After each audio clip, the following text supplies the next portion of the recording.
Hello guys, അപ്പോൾ എല്ലാവർക്കും പുതിയൊരു വീഡിയോയിലേക്ക് സ്വാഗതം. ഇന്നത്തെ വീഡിയോ എന്താണെന്ന് ചോദിച്ചാൽ നമ്മുടെ കുടംപുളി ഇല്ലേ, കുടംപുളി ഉണക്കുന്നൊരു വീഡിയോ ആണ് കേട്ടോ. പുളി പറിച്ച് ഉണക്കുന്നൊരു വീഡിയോ ഞാൻ നേരത്തെ അപ്ലോഡ് ചെയ്തിട്ടുണ്ടായിരുന്നു. അപ്പോൾ വീണ്ടും മഴയെത്തി, വീണ്ടും പുളി സീസണൊക്കെ ആയിട്ടുണ്ട്. അപ്പോൾ ഈ തവണ ഞാനൊന്ന് ട്രൈ ചെയ്യാമെന്ന് കരുതി. പഴുത്ത് നിന്നതൊക്കെ നേരത്തെ അച്ഛൻ തോട്ടി വെച്ച് പറിച്ച് അതൊക്കെ പെറുക്കി എടുത്തിട്ട് ഉണക്കാൻ വേണ്ടി വെച്ചിട്ടുണ്ട് കേട്ടോ. അതിപ്പോൾ അച്ചാച്ചനും അമ്മയും വൈകിട്ടിരുന്ന് രണ്ടുപേരും ഒരുമിച്ച് അത് വൃത്തിയാക്കി പിറ്റേ ദിവസം അച്ചാച്ചൻ അത് കൊണ്ടുപോയി ഇങ്ങനെ ഉണക്കാൻ വേണ്ടി വെക്കും. അപ്പോൾ ഇതൊക്കെ തറയിൽ കിടന്ന് പെറുക്കി കൂട്ടി വെച്ചിരിക്കുന്നതാണ് കേട്ടോ. അപ്പോൾ ഇതൊക്കെയാണ് ഇത്രയാണ് ഞാൻ ചെയ്യാൻ പോകുന്നത്.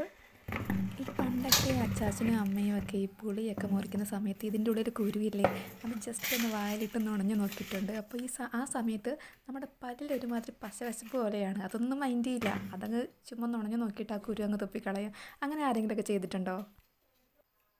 ഇത് നടുവ് കീറിയിട്ട് ഇതിൻ്റെ ഉള്ളിലെ കുരു കളഞ്ഞാണ് നമ്മൾ എടുക്കുന്നത്. അപ്പോൾ ഇത് 4ആയിട്ട് മുറിക്കാം. പക്ഷേ ഇവിടെ എന്ന് 2ആയിട്ടാണ് കേട്ടോ മുറിക്കുന്നത്. അപ്പോൾ ഞാൻ 2ആയിട്ടാണ് കേട്ടോ മുറിക്കുന്നത്.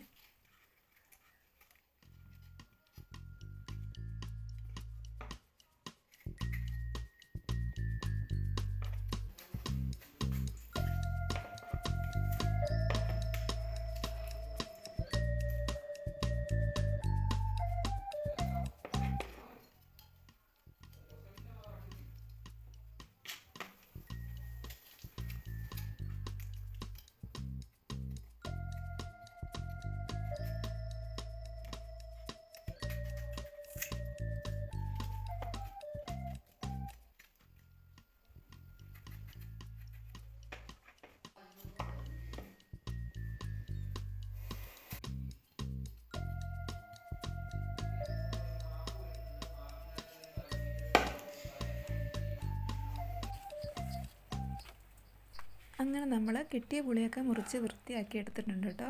അപ്പോൾ ഇത് കുറച്ച് ഉള്ളത് കൊണ്ട് തന്നെ എൻ്റെ കയ്യിൽ ഒരുപാട് കറയൊന്നും ആയിട്ടില്ല.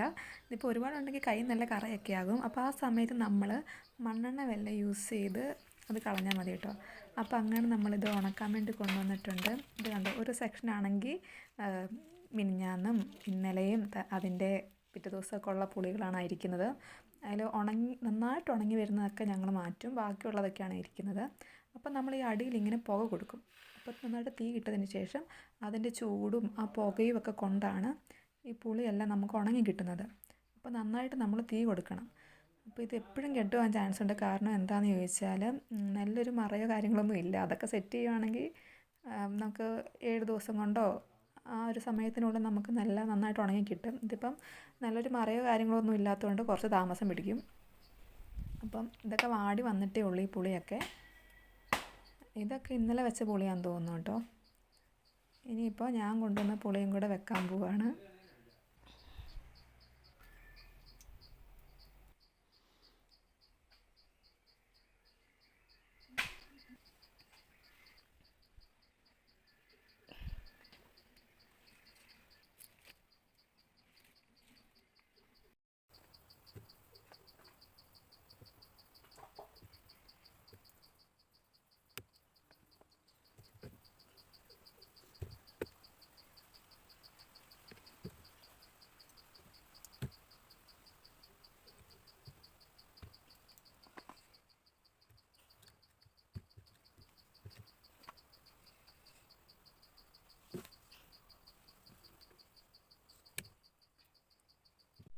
ഇന്നലെ വെച്ച പുളിയാന്ന് തോന്നുന്നു കേട്ടോ. ആ ചൂട് കൊണ്ട് ജസ്റ്റ് ഒന്ന് വാടി വന്നിട്ടേ ഉള്ളൂ. ഞാൻ ചുമ്മാ അതേ ഇങ്ങനെ മറിച്ചൊക്കെ വെക്കുന്നുണ്ട് കേട്ടോ.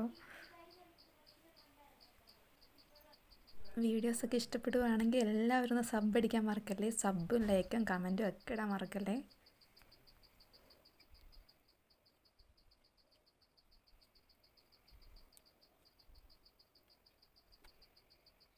ഞാൻ ഉണക്കാൻ വെച്ചിട്ടുണ്ട് കേട്ടോ.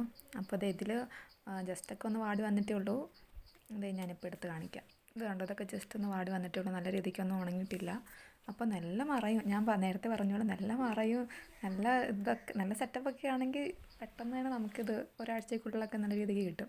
അപ്പോൾ ഞാൻ വെച്ചത് നേരത്തെ ഇരുന്നതൊക്കെയാണ് ഇരിക്കുന്നത്. നന്നായിട്ട് ഉണങ്ങിയതൊക്കെ നമ്മളപ്പോൾ നേരത്തെ എടുത്ത് മാറ്റും കേട്ടോ. അപ്പോൾ അങ്ങനെ എല്ലാം സെറ്റായിട്ടുണ്ട്. അപ്പോഴാണ് താഴെ ഇതേപോലെ നമ്മളിങ്ങനെ കെട്ടുപോയിട്ടുണ്ടെങ്കിൽ വീണ്ടും ഇതേപോലെ നമ്മളിങ്ങനെ ചെയ്ത് കൊടുത്തുകൊണ്ടിരിക്കണം. ഇത് സൈഡിൽ കൂടെ കാറ്റൊക്കെ വരുന്നതുകൊണ്ട് പെട്ടെന്ന് തന്നെ തീ കിടാനുള്ള ചാൻസൊക്കെ ഉണ്ട് കേട്ടോ. അപ്പോൾ ഇടയ്ക്കിടയ്ക്ക് വന്നിങ്ങനെ നോക്കണം, അതൊരു ഭയങ്കര ഒരു റിസ്ക്കാണ്. അപ്പോൾ തീ അങ്ങനെ ഊതി കത്തിച്ചിട്ടുണ്ട് കേട്ടോ. അപ്പോൾ നമ്മുടെ ഇന്നത്തെ വീഡിയോ ഇത്രയേ ഉള്ളൂ. വീഡിയോ ഇഷ്ടമായിട്ട് എല്ലാവരും മറക്കാതെ സബ്സ്ക്രൈബ് ചെയ്യുക, സപ്പോർട്ട് ചെയ്യുക. അപ്പോൾ ടാറ്റ.